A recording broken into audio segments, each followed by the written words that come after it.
Hi, welcome to another edition of Pop Stories by Fred Dietz. This is another one of my special stories. This is a story that I wrote. This one is called The Four Adventurers Clubs. You're going to notice some of these folks in it. Also, as I'm taping this, you may even catch a glimpse of Zoe running around. The Four Adventurers Club. I'm here, said Butters, a bit out of breath as she adjusts her hat. Me too, shouted Pierre, about 3 feet back of Butters. So am I, Pip-Pip said, screeching to a halt. Zoe spun in a circle. She saw the group gather. Greetings and salutations to you all, she said. She continued, let us depart. She started to walk away. The others looked at her with a questioning look. You know the type where you were asked to do something, but we're not quite certain what it was you were supposed to do. Said Pierre, what are we doing? Try to avoid using not proper fashion, according to the high chinchillians, responded Zoe. As to the question, did you not receive envelopes? They all produced brightly rainbow-colored envelopes. All had clearly been opened. Zoe spun in a circle again. So what is the issue? All of you should know what we are doing.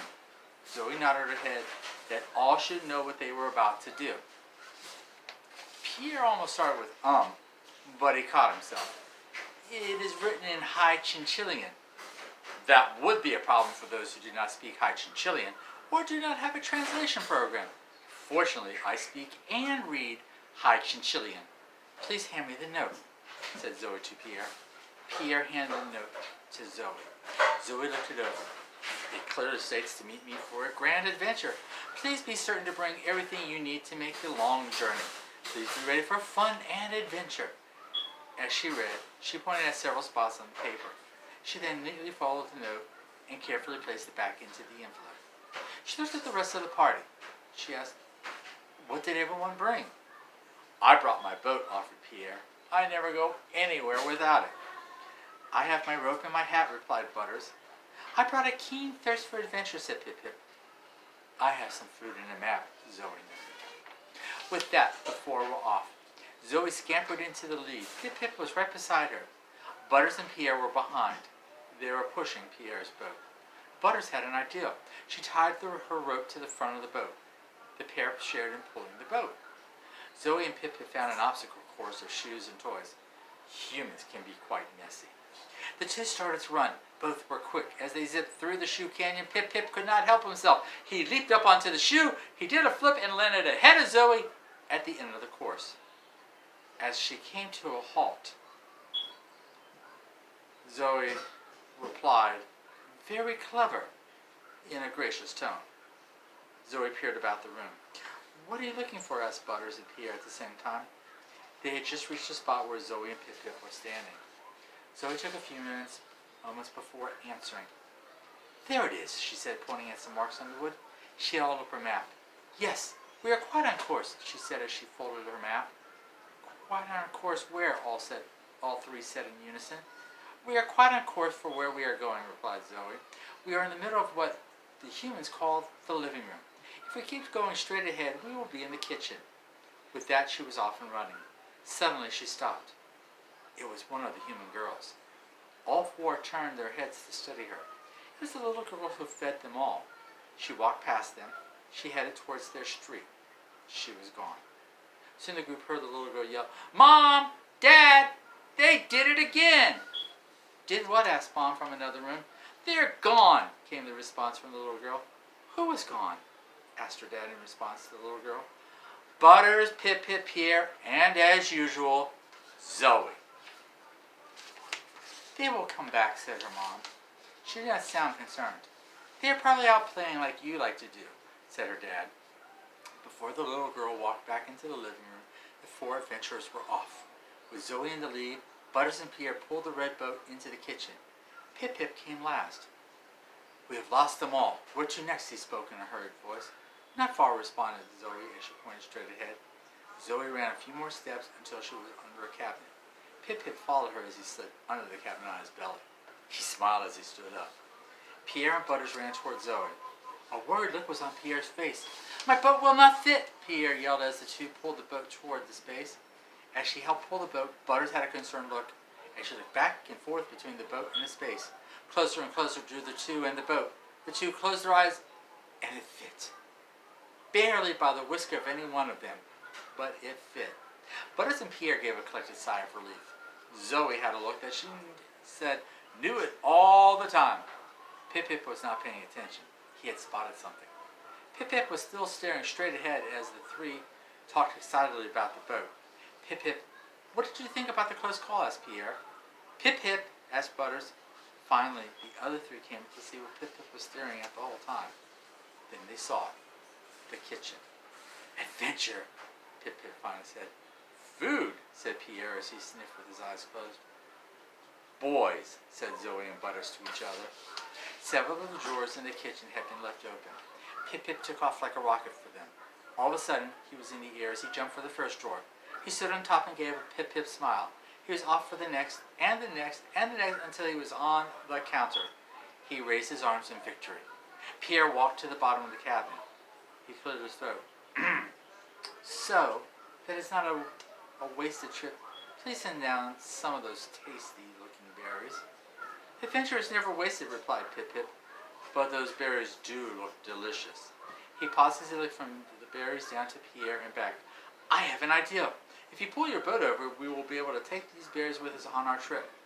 Pierre smiled. What a great idea, said Pierre. He pushed the boat over. He climbed on top of it. Go ahead and send down the first berry. Pip-Pip rolled the berry to the edge. Stop!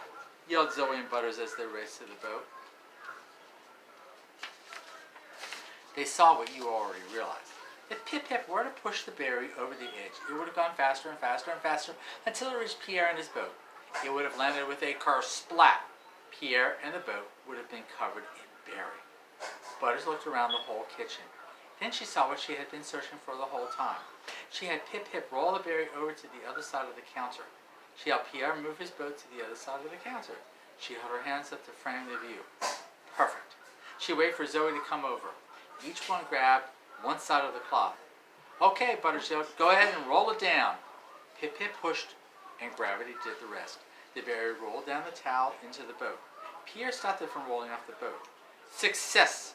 Shouted all. They repeated the process until the boat was filled. Finally, Pip-Pip jumped onto the towel. Down, down, down he went until he landed on the deck. Pip-Pip held his arms up. Another perfect landing, he said. Pierre and Butters pulled, while Zoe and Pip-Pip pushed, and they moved the boat back under the cabinet. 4 berries for 4 adventurers. Perfect. After eating, it was back to the road of adventure and discovery. As they crossed into the territory known as the dining room, Pierre spied a hill. If there was something going up, there had to be another part going down, he reasoned. Pierre and Butters pulled the boat to the bottom of the hill. Ready, he asked. Ready, replied Butters as she nodded her head. The two started up the hill. First it was tough. The two kept pulling until they stood at the top of the hill. Now there was a ramp.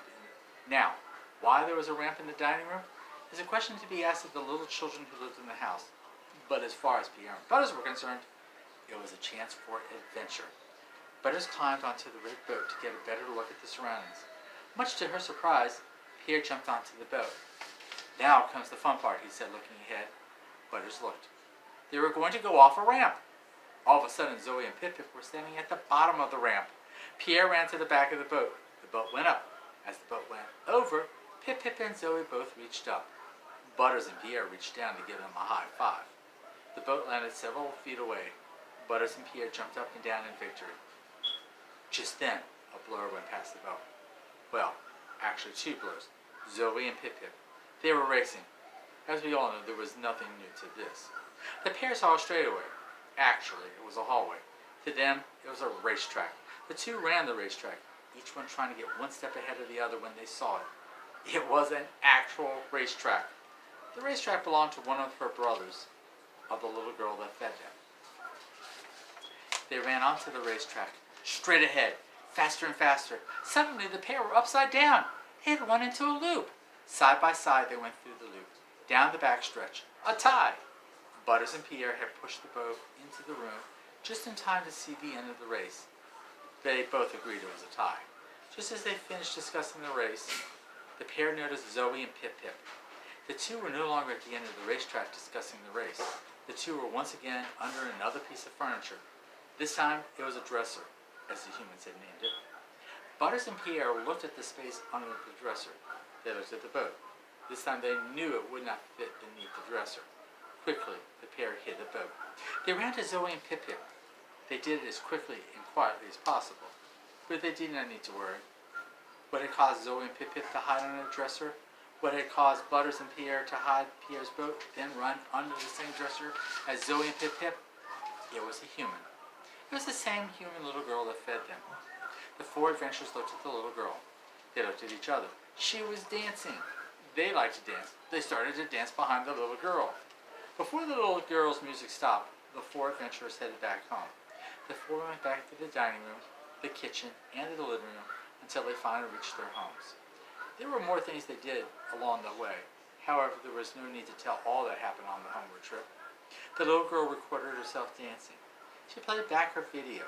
She caught the four adventurers dancing. She started to giggle. Every time she played it back, she would laugh harder. "What is making you laugh so hard?" asked her mother. "Just this funny video one of my friends sent me," replied the little girl. "Well, it's time to put the phone down and go feed your pets," said the mom as she shook her head. The little girl walked into her room with all of her pets. She smiled as she played the video for each one. She looked at each one after playing the video. "Is there room for one more in your next adventure?" said the little girl.